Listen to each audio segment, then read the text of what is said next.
warahmatullahi wabarakatuh. Saya Vera Puspitasari dari kelompok 9 ingin mempresentasikan jurnal yang berjudul Pengaruh Promosi Penjualan dan Kualitas Pelayanan Keputusan Pembelian di Krem Kopi. Pertumbuhan usaha kuliner semakin meningkat seiring dengan pertumbuhan gaya hidup masyarakat, pola pekerjaan, serta peningkatan pola penghasilan masyarakat, terutama pada masyarakat perkotaan. Salah satu bentuk usaha kuliner adalah kafe. Bisnis kafe menjadi salah satu bisnis yang banyak diminati oleh masyarakat kota Pekanbaru dalam beberapa tahun terakhir. Selain menghasilkan keuntungan yang tinggi, kondisi persaingan yang sangat ketat membuat konsumen sangat rentan untuk berubah, sehingga setiap kafe dituntut melakukan perubahan, seperti perubahan cara pikir, pemasaran, di mana sebelumnya pemasar hanya mengejar target, tapi sekarang lebih kepada menarik pelanggan dan menjaga hubungan baik dengan pelanggan. Krem Kopi adalah kafe yang terkenal dan hit di kota Pekanbaru. Krem Kopi telah berdiri semenjak 7 November 2013 dan masih eksis sampai sekarang.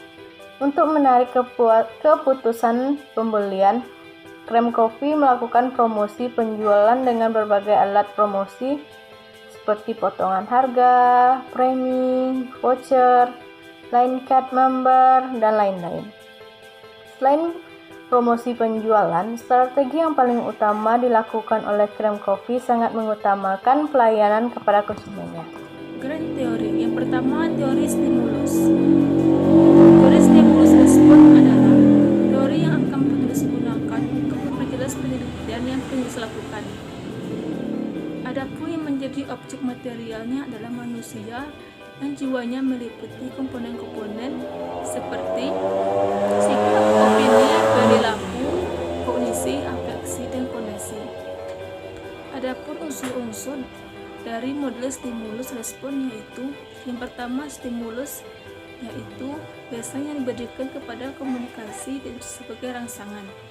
Kedua, respon yaitu efek yang ditimbulkan dari rangsangan terhadap sikap komunikan. Yang kedua, komunikasi pemasaran. Komunikasi pemasaran adalah suatu proses penyebaran informasi tentang perusahaan apa yang hendak ditawarkan atau offering pada pasar sasaran. Hubungan antara komunikasi dan pemasaran adalah hubungan yang erat. Komunikasi adalah proses di mana pemikiran dan pemahaman disampaikan oleh individu dan individu atau antara perusahaan dan individu. Kemudian promosi penjualan. Promosi adalah suatu bentuk komunikasi pemasaran. Komunikasi pemasaran adalah aktivitas pemasaran yang berusaha menyebarkan informasi, mempengaruhi atau mewujudkan atau mengingat pasar sasaran atau perusahaan.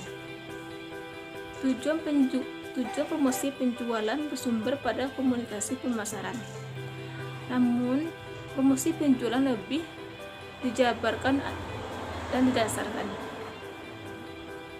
Menurut Kotler dan Armstrong menjelaskan bahwa tujuan promosi penjualan sangat luas, seperti meningkatkan penjualan, mendorong pembelian, mendapatkan pelanggan baru, mengidentifikasikan dan menarik konsumen baru, mengkomunikasikan produk baru,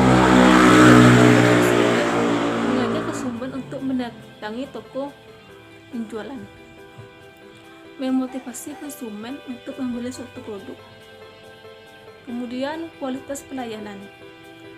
Pelayanan adalah setiap tindakan atau kegiatan yang dapat ditawarkan oleh suatu pihak ke pihak lain.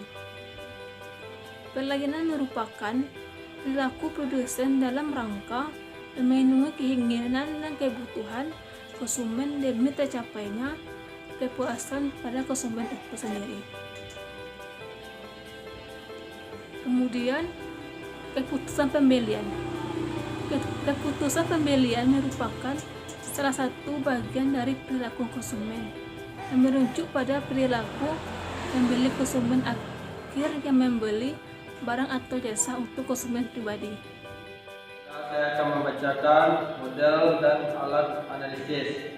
Metode analisis data yang digunakan adalah analisis kuantitatif dengan cara mengumpulkan responden dan memberikan kuesioner.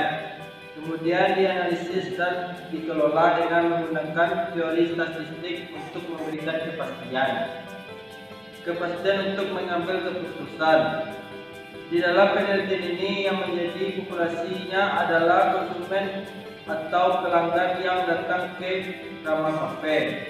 Adapun jumlah populasi dalam penelitian tidak diketahui dengan pasti.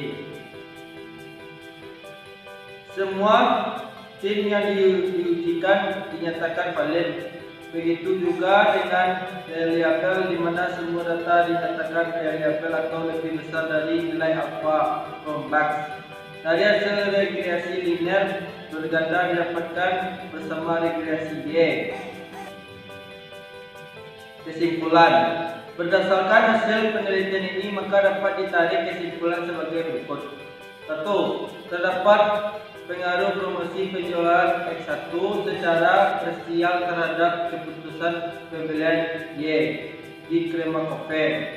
Secara parsial hasil uji promosi penjualan X1 diperoleh nilai T hitungan sebesar 7.075 dengan tingkat signifikan 0,00 dengan menggunakan batas signifikan 0,05.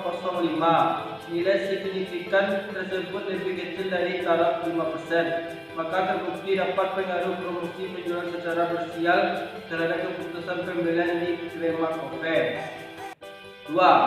Terdapat pengaruh kualitas pelayanan X2 secara parsial terhadap keputusan pembelian Y di Krama Cafe.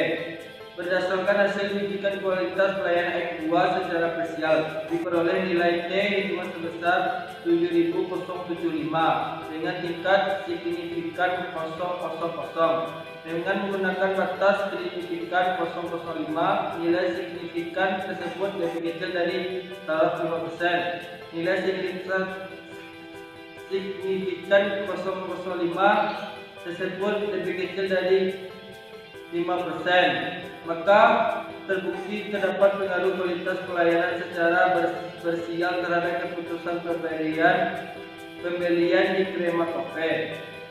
3. Terdapat pengaruh promosi penjualan dan kualitas pelayanan secara simultan terhadap keputusan pembelian Y di Krama Cafe.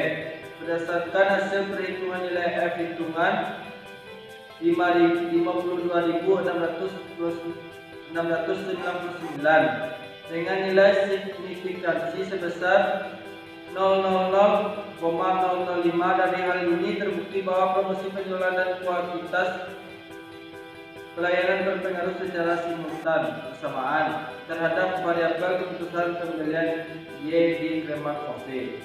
Itulah hasil dari presentasi dari kelompok 9. Salah dan kurangnya saya minta maaf. Wabillahi taufiq wal hidayah. Assalamualaikum warahmatullahi wabarakatuh.